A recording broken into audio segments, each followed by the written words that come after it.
সবাইকে স্বাগতম। এখানে একটা বইয়ের ছবি দেখা যাচ্ছে। বইটির নাম তর্জমায় তর্জন। মূল লেখক হচ্ছেন ডেভিড রেমনিক এবং এটাকে যিনি অনুবাদ করেছেন তার নাম হচ্ছে সালমা মোস্তফা নুসরাত। ডেভিড রেমনিক ট্রান্সলেশন ওয়ার্স নামে একটি প্রবন্ধ লিখেছিলেন, সেটাকেই বাংলায় অনুবাদ করা হয়েছে। অনুবাদটি আক্ষরিক না, এখানে আক্ষরিক অনুবাদ করা হয়নি এবং লেখক যথাসাধ্য চেষ্টা করেছেন অনুবাদটা যেন সহজ এবং বোধগম্য হয়।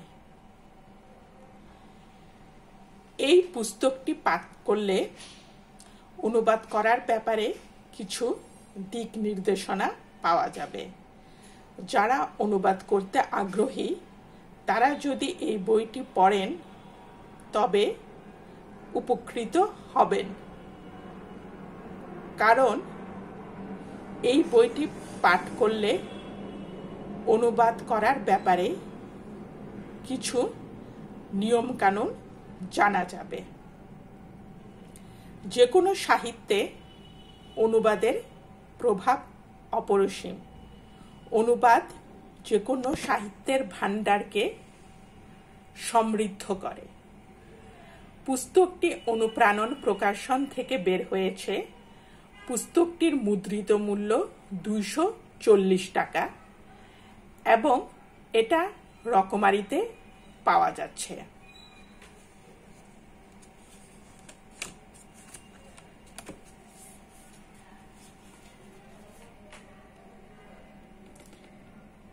এখানে আমি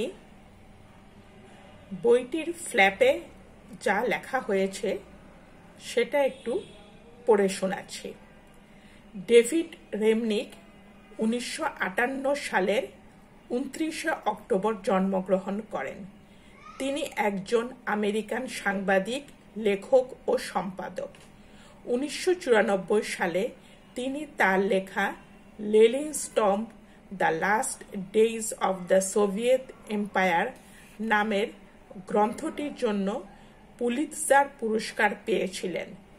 তার রচিত ট্রান্সলেশন ওয়ার্স প্রবন্ধটি পাঠ করলে অনুবাদ করার ব্যাপারে কিছু দিক নির্দেশনা পাওয়া যাবে। এই প্রবন্ধটি তর্জমায় তর্জন নামে অনুবাদ করা হলো।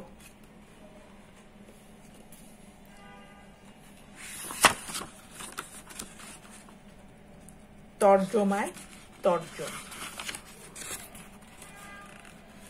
তর্জমায় তর্জন মূল ডেভিড রেমনিক, ভাবানুবাদ সালমা মোস্তফা নুসরাত, অনুপ্রাণন প্রকাশন।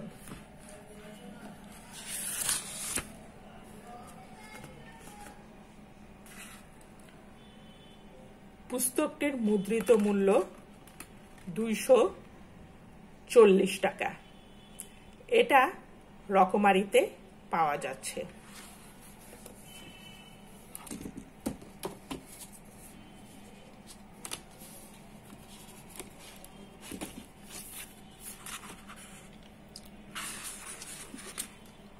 এটা সর্বমোট 63 পৃষ্ঠার একটি বই।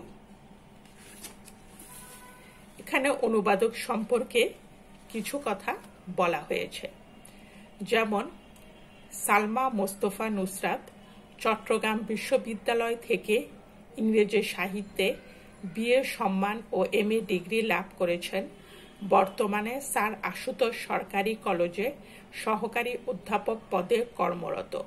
শৈশবে অনেক ধরনের অনুবাদ সাহিত্য পড়েছেন। তখন থেকেই তার অনুবাদ সাহিত্যের প্রতি দুর্বলতা জন্মায়। সেই দুর্বলতা থেকে অনুবাদে আগ্রহী হয়ে পড়েন। তর্জমায় তর্জন তার প্রথম অনুদিত গ্রন্থ। এই পুস্তকটি পাঠ করলে যারা অনুবাদ সাহিত্যের ব্যাপারে আগ্রহী তারা অনুবাদ করার ব্যাপারে কিছু দিক নির্দেশনা পাবেন। ধন্যবাদ।